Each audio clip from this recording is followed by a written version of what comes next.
Yeah, I think in terms of looking at historical accuracy, there isn't really such a thing as accuracy historically. It's really whoever was the powers that dominated and took over and created that history is what we've been taught.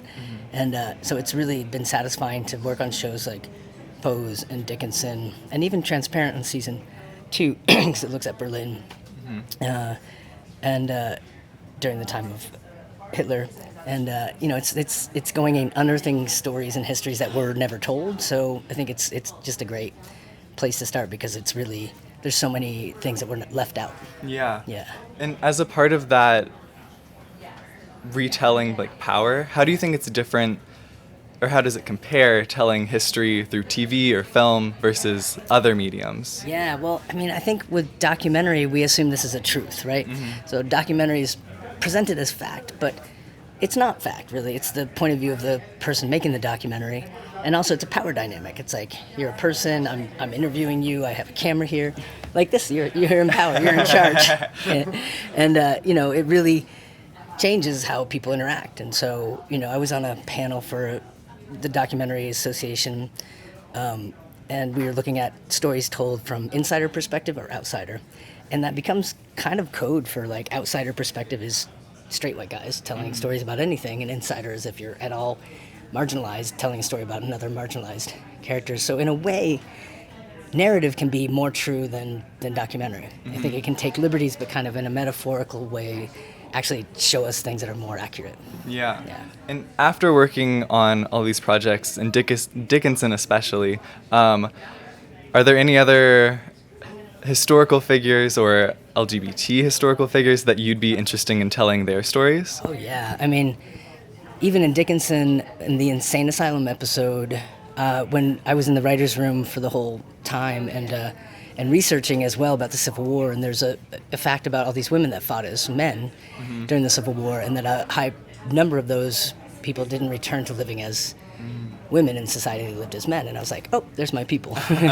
And so I took a character that's kind of a nod to a famous Civil War hero that fought, with the North against the South, and he was trans, and he didn't get outed until many years later by a doctor who outed him, and they tried to cut his pension, and all his buddies from the war came, and they were like protesting, so they didn't do that, but they did put him in an insane asylum and made him wear a dress, and he turned the dress into pants by using like safety pins, but then, this is terrible, he ended up tripping on one of the dresses before he changed it and dying, which just seems like too much. It seems like a bad version of drunk history, but so I had a character just be a nod to that in the, where they're like, Emily's asking, why are you in here? And it's like, oh, I had too big of an opinion, or, they didn't get my gender. And so, it was just a kind of interesting way to recover all this history. It's just buried. It's all there, it's just buried. So, and I had another project when I was in, after I did my first feature, I found the story of Billy Tipton, who was a jazz musician in the 40s and 50s, who, when he died, they found out he had been born female, and his wife and his adopted sons and the whole jazz world didn't know. So it was kind of a big reveal.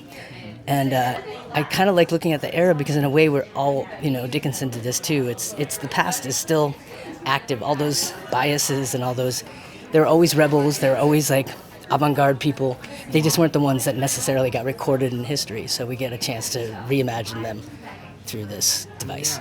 No, that's very inspiring. And bringing up your first feature a little bit, I think in some panel earlier today, you mentioned that it took, I think, 3 years, you said? Yeah. What was it like sticking by that project for so long? It was awful. It was like so much time, and I just remember my girlfriend was like, you chose this, you can't complain. And I was like, I did choose it, but at a certain point, you can't get out. Like, you're so far in, and people gave money, and people have expectations. I think every project that has meaning, at some point you feel like you're held hostage by it. It's just the way it goes. And then you look back on it, and I mean, it's playing a bunch right now, that first feature at Outfest, at this Metrograph in New York, and just keeps having a resurgence, which is really great because it was a lot of work. But yeah, I think it's a lot of work.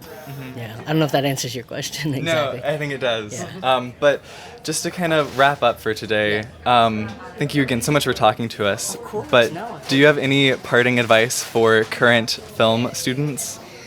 Yeah, just gotta do the work. Just I mean, I think one benefit of being raised in the middle of the AIDS pandemic is like nobody cared about us. Homophobia was like very in style in that time, and it was very in your face. So we knew who the enemy was, and we knew. I always say it's like we had no success wasn't anywhere on the horizon, so we couldn't fail. You know, we tried everything we wanted to do, and if we were going to fail, we wanted to fail by our own standards. And I think film is a lot about instincts. It's about a series of good decisions, hopefully. And you can't cultivate that in a negative environment. So I think if you do create work and you create your own problems that you have to solve, then you start to get your sea legs on that and you understand the process. But don't wait for permission. Just find a way to make it. You know, I think there is a way, especially with technology now. It's, you know, you got to call in favors and hustle. But yeah, I think just don't wait for permission is the main thing.